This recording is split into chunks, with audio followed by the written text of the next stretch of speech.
Zazel taught men to make swords and knives and shields and breastplates, and made known to them the metals of the earth and the art of working them, and bracelets and ornaments, and the use of antimony and the beautifying of the eyelids, and all kinds of costly stones and all coloring tinctures.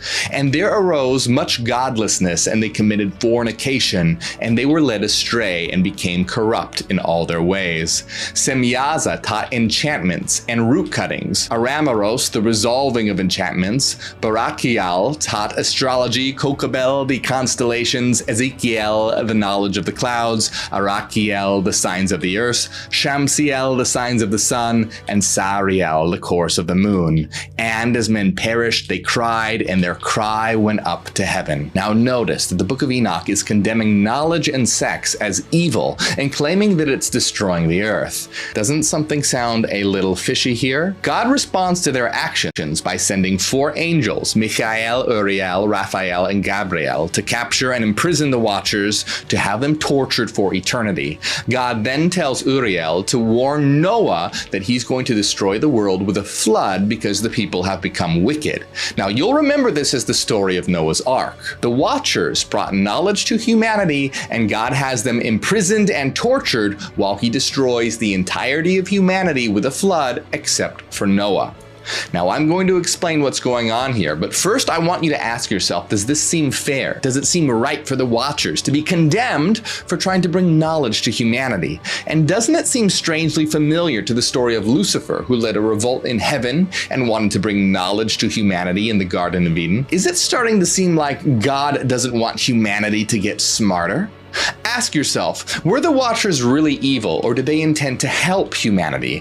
What if their leader, Semyaza, recognized the potential in humanity and saw that they were capable of great things if only they had access to knowledge that was beyond their current understanding? Could it be that they believed that by sharing their knowledge with humans, they could help them evolve and progress towards a higher state of being, ushering in a new era of enlightenment and spiritual growth? What if they were guides and mentors, helping humans to reach their full potential and become enlightened beings? Yet what does God do? Drowns the entire world except for Noah and his family with his flood. If you look at this objectively, doesn't it seem like God's the bad guy here? Now there's another book also banned from the Bible that sheds light on what's going on, and it's called The Apocalypse of Adam. The Apocalypse of Adam tells the story of the Garden of Eden from Adam and Eve's point of view, but most importantly for us, it describes the flood. In this banned book, Adam reveals that humans were not actually created by God, but that all of humanity are actually divine, eternal beings, and that God is actually an evil entity that imprisoned their souls in bodies on earth to be his slaves and wiped their memories, because if they realized they were divine, they would be able to escape. In the Bible, it says that God destroys the earth with a flood because the people had become wicked and sinful.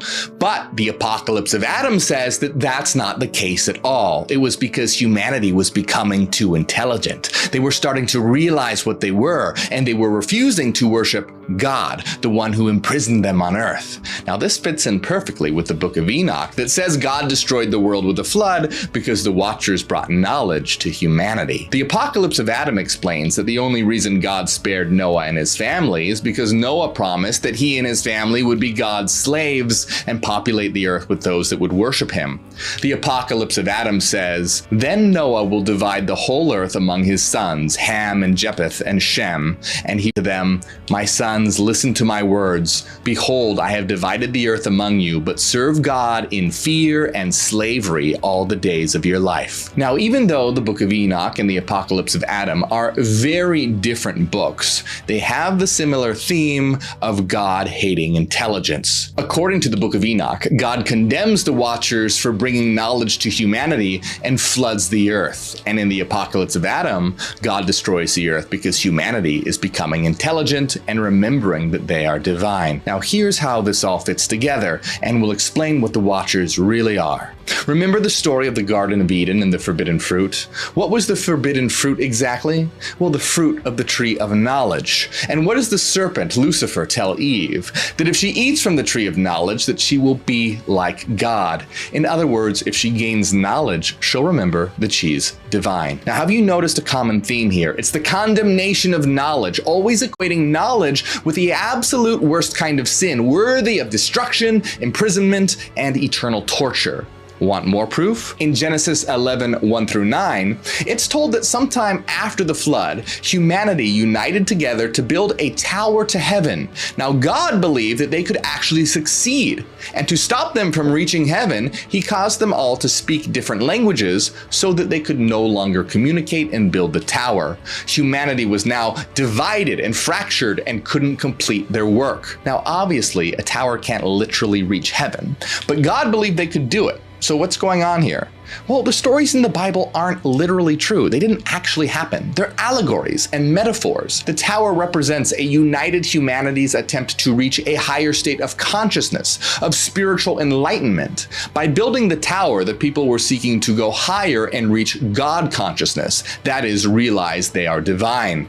However, God's response in confusing their language and scattering them across the earth is seen as a way of preventing them from achieving this goal. God didn't want humanity to become too intelligent or knowledgeable because it would threaten his supremacy.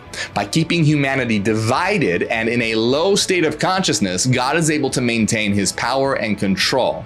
The confusion of language represents the division and disunity that exists among humanity, which prevents us from achieving our full potential. You see, the God of the Bible doesn't actually exist. These stories didn't literally happen, but in ancient times, these ideas were communicated through stories, and the stories in the Bible were used to control humanity, to keep them in a low state of consciousness, to keep them in constant fear of knowledge, to make them believe that knowledge was the worst kind of evil, associating it with demonic, fallen angels, Satan, and hell.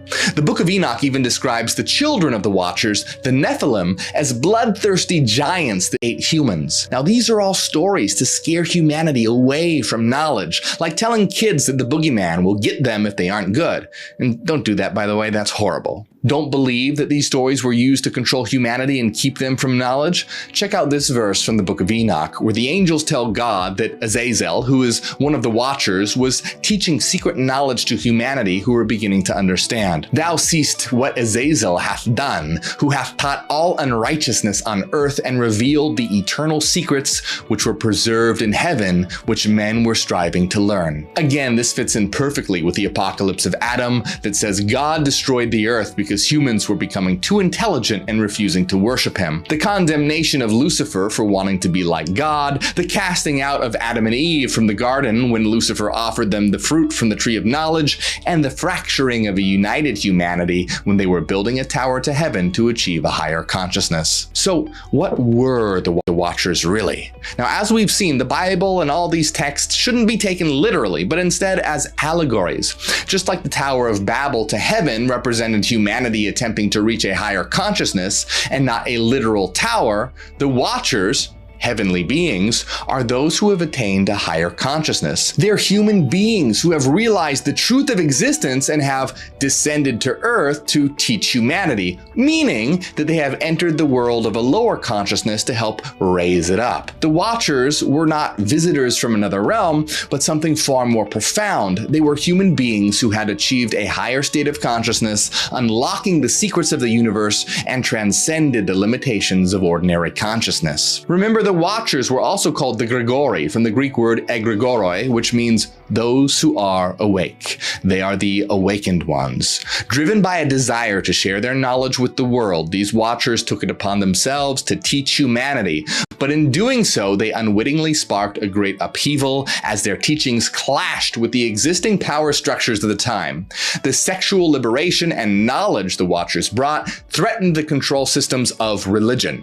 Many were threatened by the Watchers' revolutionary ideas and sought to silence them at any cost. But their message message had already spread, and those who had been touched by their wisdom were forever changed. The Nephilim, the giants, are the offspring of the Watchers, meaning they weren't literally giants, but humans who understood the teachings of the Watchers. In fact, the Bible itself outright says the Nephilim were great and famous humans. Genesis 6:4 says, "The Nephilim were on the earth in those days, and also afterward. When the sons of God went to the daughters of humans and had children by them, they were the heroes of old, men of renown." The true knowledge of the Watchers is that which brings you to a higher consciousness. By exploring your mind and transcending to a new consciousness, you can have the power of the Watchers. Who are the Watchers and the Nephilim? They're here. They're us. They're those who have reached a higher consciousness and have taken upon themselves to help humanity reach those heavenly heights. We are the Watchers. We are the Nephilim, you and I, and all of us committed to creating a new world, a new consciousness, a new beginning.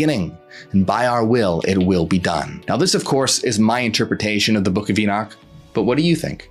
Check out my video on the Apocalypse of Adam, where Adam reveals that God is actually the devil. Make sure you like and subscribe, and become a member on Patreon or on YouTube to support my. Zazel taught men to make swords and knives and shields and breastplates, and made known to them the metals of the earth and the art of working them, and bracelets and ornaments, and the use of antimony, and the beautifying of the eyelids, and all kinds of costly stones, and all coloring tinctures.